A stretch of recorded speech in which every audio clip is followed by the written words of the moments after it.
Pertanian rempah-rempah. 1. Pertanian rempah-rempah di beberapa wilayah seperti Asia tropis. Masyarakat mulai menanam rempah-rempah seperti lada, cengkeh, dan pala. Rempah-rempah sangat dibutuhkan karena 1. Untuk membuntu makanan, obat tradisional, pengawet makanan. Karena tidak semua daerah bisa menanam rempah-rempah.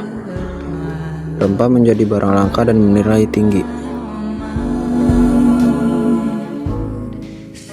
2. Perdagangan sebagai awal interaksi antar wilayah. Setelah manusia berhasil mengolah dan menghasilkan rempah-rempah dalam jumlah banyak, hasil tersebut tidak hanya digunakan untuk kebutuhan sendiri, tetapi juga diperdagangkan ke wilayah lain.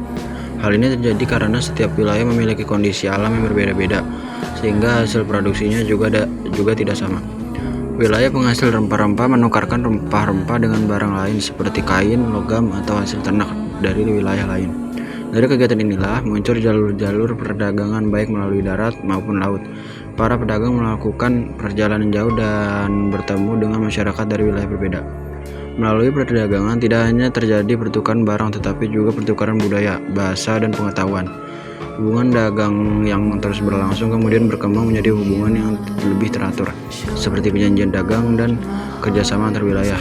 Dengan demikian, perdagangan menjadi faktor utama terbentuknya interaksi dan kerjasama antar wilayah di dunia.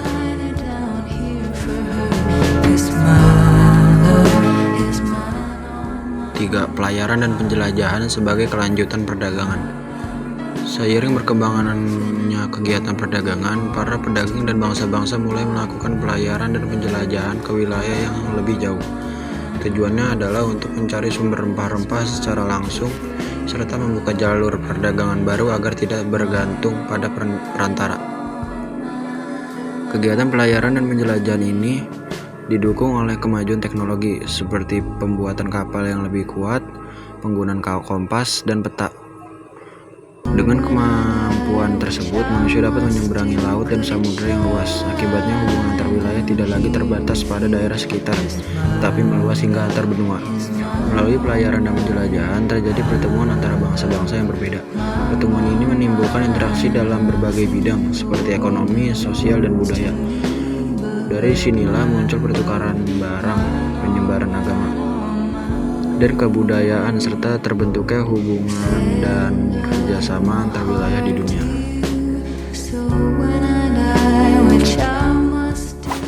4. Pertukaran budaya sebagai dampak interaksi antar wilayah.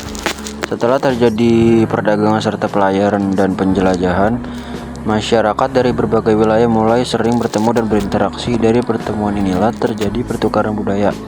Para pedagang dan pendatang tidak hanya membawa barang dagangan, tapi juga membawa bahasa, adat istiadat, kepercayaan, dan kebiasaan hidup dari daerah asal mereka. Masyarakat setempat kemudian mengenal dan mengadopsi unsur budaya baru, misalnya dalam cara berpakaian, makanan, sistem kepercayaan, dan teknologi. Sebaliknya, budaya lokal juga diperkenalkan kepada pendatang. Proses ini menyebabkan terjadinya akulturasi, yaitu percampuran budaya tanpa menghilangkan budaya asli. Pertukaran budaya membuat hubungan antar wilayah menjadi semakin erat, karena tidak hanya didasarkan pada kepentingan ekonomi, tetapi juga pada hubungan sosial dan budaya. Dengan demikian, pertukaran budaya menjadi salah satu faktor penting yang memperkuat interaksi dan kerjasama antar wilayah di dunia.